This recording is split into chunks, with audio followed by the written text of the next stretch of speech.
Fantasy Sports, Dave Loughran, Adam Shar. Well, not a whole lot to talk about today, Adam, and we've got 7 games. We're going to break it all down one by one, as we always do. Let me adjust my camera there. But, what first stood out to me is, obviously I'm doing a bunch of football now, right? And so I do the football research earlier in the day and then baseball. So ownership projections were already up. And I say, oh, that's interesting. Austin Pruitt and John Means are the 2 highest projected owned players outside of Steven Strasburg. Should be a fun slate. Yeah, no question. And like Strasburg even has his own issues. It's a really weird slate. Yeah, it certainly is. And apologies, you had to leave happy hour. Yeah, well, but here you are. Well, you know can't, what? Can't have everything. You're a professional. Yeah, of course. You're a professional. What'd you get to eat? You had some chicken wings? Yeah, got some wings. Got them to go. Thought I was going to leave myself enough time to eat them before the show, but I didn't do that. So I saw you going plain. Are you not a blue cheese guy or anything? Blue cheese over ranch, but oh, for sure. Chunky blue cheese? Yeah. Okay. Yeah, it's got to be. None of that blue cheese dressing nonsense. Yeah. What flavor I'm wings? picky about it too. Like the sports bar I used to work at had the best blue cheese I've ever had, and that was like the first place that I tried it at. So I think that's why I normally end up going plain. Is it's like, yeah, this is fine, but it's not as good as what I want it to be, so I just eat them plain. Yeah, the drippy blue cheese dressing sucks. Yeah. What about the flavor of wings? I bounce around on those. Any like hot, medium, mild, I'm good with. Old Bay, garlic parm, I like. I have a bar around me, a hole in the wall bar. Those are my favorites, by the way. Yeah. Love them. I don't know. You're about that too? Yeah, depending on what I'm looking for. Well, I'm married, so a bit, even like living where I live, I've already found myself like migrating to like there's a really, really, really good burger place like right below my apartment, and it has like a bunch of good beers and stuff, and I like migrate there because I know it's not going to be as busy as like every other place. Buckeye fan says if you like blue cheese over ranch, you're a psychopath. Stop it. I'm the condiment king. I'll put condiments on anything, and I'm not a big ranch guy at all, actually. I like ranch. I like good blue cheese better than ranch. For sure. There's a place, though, around me with hot honey garlic wings, right? That sounds good. Phenomenal. It's some of the greatest stuff I've ever had. Every time you eat them, you're worried that you're going to catch the salmonella just based on where they came from. But every time I wake up feeling okay. All right, man. You ready to talk some baseball? Not really, but we can. All right, let's do it. Hey, by the way, we're happy to have all of you guys with us today. And this NFL strategy show for everyone getting ready for NFL. We've done Tuesday with Sal Vetria, myself, Wednesday, Chris Baggs, myself, and then Thursday today with Sal again, breaking down ownership game by game, looking at projections, and a whole lot more, breaking down the backfields for all of these teams. So check that out. And also, check out the Live Before Lock tonight for this showdown slate. It should be a good one. $1 million to first place on a 1-game slate. Who would have thought? All right, man, let's do it. Colby Allard, John Means, Baltimore, Texas. So let's get it popping, man. John Means is right now one of the highest projected owned players on DraftKings. You and I have kind of driven home the point all season that Texas against lefties is not a particularly good team, but here we have it. A popular John Means against Colby Allard and the Texas Rangers at Camden Yards. What are your thoughts on Means? He's my so full disclosure. I'm not playing the slate because I'm going to the Orioles game. But if I were, Means would be my highest owned guy. He's 6,100 on DraftKings. The Texas lineup isn't as good as it could have been for him. They do have 6 righties in there, only 3 lefties. But the reason why they struggle so much against left-handed pitching is that every single hitter in their lineup is below average against left-handed pitching. Their only good hitters on the team are left-handed. Joey Gallo's above average, but he's hurt. Mazzara's on the injured list as well. So you're left with Chu, Calhoun, and Odor being guys that are pretty good against right-handed pitching, or in Odor's case, at some points in his career was good. But against lefties, they're not any good. And right-handed, the only guys in this lineup that are above a 100 WRC plus at all since last year are Nick Solak and Jose Trevino, who both have like 70 plate appearances. Trevino has a steamer projected WRC plus of about 56. So not too concerned about him. Nick Solak is Texas's top prospect. He's not a top 100 overall prospect. So it's more about the Texas system, but he projects to be around a league average hitter at this point in time, which, it's not bad, but it's not good. So for Means, who I think is basically a league average pitcher, you would like more lefties because he strikes out about 26.5% of lefties compared to 17.5% of righties. But he's good enough at limiting damage from righties because he does have a really good changeup. And this lineup is bad enough and the pitching on the slate is bad enough that Means is my number one pitcher in terms of ownership. Yeah, no, look, I get it. And he really has, hey, he's an all-star. EMAC, who is the moderator of today's chat, someone said, hey, dude on the right's feeling that he might not make it through this show, which, by the way, he seemed totally fine to me. EMAC goes, having had the privilege of hanging out with Adam several times, I can assure you that 8 beers for him is referred to as breakfast.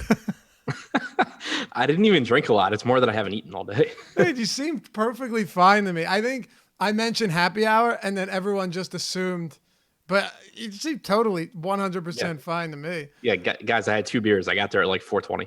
Yeah. Wait, you got there at 4:20, 2 beers and ordered some wings to go, and then you had to leave? Yeah. That seems unfair. Yeah, well, it took me longer to write the deep dive than I thought I was going to. What are your thoughts on Allard against Baltimore? I think he's a decent pitcher. I think that he's not like a finished product yet, but the Orioles lineup right now is actually pretty solid. 1 through 7, they have guys from the right side that are either above average hitters or at least have some power, from Alberto at the top all the way down through Pedro Severino as a catcher. So Allard's kind of interesting because from a talent standpoint, he's as good as most pitchers on this slate, but he's not really cheap. And the Orioles really aren't that great of a matchup here, I don't think. So, unless he's getting really low ownership in tournaments, I don't really have much interest. I do think he's a little more appealing on Yahoo. He's basically the same price point as like Dario Agrazal, and he's clearly better. So if I were to get there, I think it would be on Yahoo. How do you feel about batters? You mentioned that Means is your top option kind of by default, but does that exclude you from playing any Texas bats and Baltimore bats in that on the same note? Like, where do you go here? Excuse me, in terms of hitters. I think Baltimore is a good stack. Maybe getting ownership. I would imagine that they are. I'm refreshing the stack tool now, but they're projected to have a little bit more ownership than their top stack percentage, but I think that they're just a really good value offense. Like Alberto is a really good value. Mancini's cheap. Santander is apparently like a legitimate power hitter now. Nunez is cheap. Villar's good. Trumbo's cheap. Severino's cheap. I think Baltimore's a pretty interesting stack against Allard. If they're getting a lot of ownership, then, obviously you can go elsewhere. But I think they're appealing. As far as Texas goes, I don't really like them. I think Nick Solak's a good value option. He's second base, third base eligible on DraftKings, and he's like a league average hitter. So I think he's fine, but I would lean towards pretty much all things Baltimore here. Landorf says Laffy just pulled a Rick and Morty with that burp. I don't watch that show, but that was a mid-sentence burp, and I'm ashamed of myself. It happens. Chat's on fire today, by the way, dude. I pulled chat up. I don't always follow chat, but we've got a shorter slate today, so doing what I can to incorporate everything. Yeah, they're on fire. Let's move to Pittsburgh and Miami. We've got Alicia Hernandez on the bump for Miami. You mentioned Dario Agrazal. I mean, when it comes to pitchers that don't get any strikeouts, and I mean like this guy's as close to 0 as it gets. Agrazal has been that guy. He's facing Miami, and I think what stands out to me is on this short, underwhelming slate, he's still less than 20% projected for ownership, which kind of tells you a lot about both the low floor and ceiling that he's had all season. Yeah, I mean, for anyone that wants a taste of what you get behind the paywall, the deep dive article today, my pros for Dario Agrazal say he is facing the Marlins, and the cons say literally everything else. And then I elaborated a bit, but the guy has an 11.5% strikeout percentage this season, a 5.2% K minus BB percentage, 5.84 Sierra. He's been bad. Like his AAA numbers weren't great, especially when it comes to strikeouts, but in the majors, it's just been awful. That being said, on DraftKings specifically, because on FanDuel, obviously you're not looking at this guy on a one pitcher site.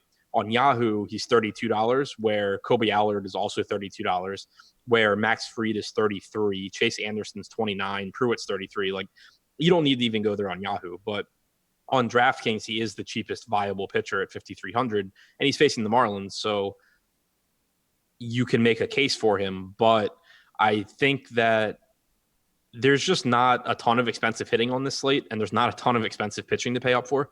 Like, I don't think you have to pay up for Strasburg, at 11-1 on DraftKings. So I think that from a roster construction standpoint, Agrazal probably becomes not that useful, which is why his projected ownership is relatively low. I would honestly rather get to Marlins bats than Agrazal if I had to pick one side. Talk to me about the Marlins bats a little bit. I mean, they're not a good team. We're all, fully aware of that. But there are a few hitters in this lineup that can make a little bit of noise. Diaz batting 6th, not 2nd today, but you've got John Berti leading off, Castro, Cooper, Walker, Alfaro, Diaz, Ramirez, Sierra, and then rounding it out is your pitcher, Alicia Hernandez. Which bats particularly do you like? Or is this just more so, look, I don't like Agrazal. I think he's really bad, and Miami would make sense as a cheap stack? A little bit of both. I think that you're still not looking to Miami as a team that you expect to come through all that often and score a ton of runs. They still don't have a ton of power, but the lineup isn't the worst. John Birdie's not bad. By Miami standards, he's the second best hitter in the lineup. Starlin Castro doesn't strike out, puts the ball in play. Sometimes he'll, double or something. Garrett Cooper is an above average hitter. Neil Walker has the platoon advantage. Alfaro at least has some power, strikes out a ton, but Agrazal doesn't get strikeouts. So a lot of times you'll see that benefit the hitter, where the pitcher they're facing doesn't get a lot of strikeouts and they basically either hit the ball hard or they strike out. Isan Diaz is fine. He's, I think, one of the best values on the slate, even though he's sitting 6th. Harold Ramirez doesn't strike out a lot. There are at least guys that are in a spot where they're really likely to put the ball in play. Some of them do have some power. Like, I think Cooper stands out. I think Diaz stands out. I think that Birdie would stand out if he wasn't $1,000 more expensive than every other hitter on the team. But I just think that it's a decent spot for Miami, and they're running out a lineup that isn't the worst that they could have done. Okay. Do you have any thoughts on Alicia Hernandez at PNC? Do you have his projected ownership in front of you? I do. So on DraftKings, Alicia Hernandez is 13% at 6K. Yeah, so the thing is, I hate the spot. The Pirates are an above average offense against right-handed pitching. They don't have a lot of strikeouts in their lineup. Kevin Newman's back in the lineup, which is a downgrade for Hernandez. Josh Bell's in there, as we expected, but it's not like they're missing one of their best hitters. The reason I think Hernandez is mildly appealing at that price tag is that he has a 23.6% strikeout percentage, which is higher than every single starting pitcher on this slate except for Max Fried and Steven Strasburg. And he's 6K.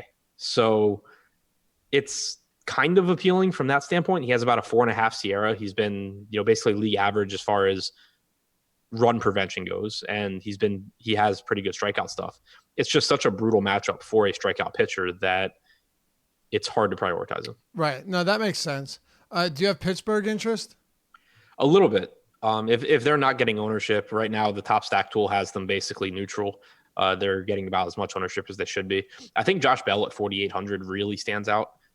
He's just a really good hitter at a bit of a discount from where we normally get him at. So he would be the one that stands out the most to me. Colin Moran hitting 3rd is a pretty strong third base option as well. Okay. Looking at Boston and Minnesota, monster implied total for Boston, the highest on the slate, going up against Martin Perez. Yesterday it was basically Mookie Betts and nobody else. Finished with 40 fantasy points, and the rest of the team stayed relatively quiet. What are your thoughts on this Boston? Well, you know what? Do you have any interest in? I have to. I have to ask, especially on a 7-game slate. I have to. Martin Perez, Nate Eovaldi. Martin Perez is $8,900 on DraftKings facing the Red Sox. If you told me in April that he was going to be 8,900 in September facing the Red Sox, I can't imagine like what I would think his stat line looked like for the season, and it's definitely not what it actually looks like. Dude, even when he looked really good to start the year, the cutter looked strong. He was throwing, higher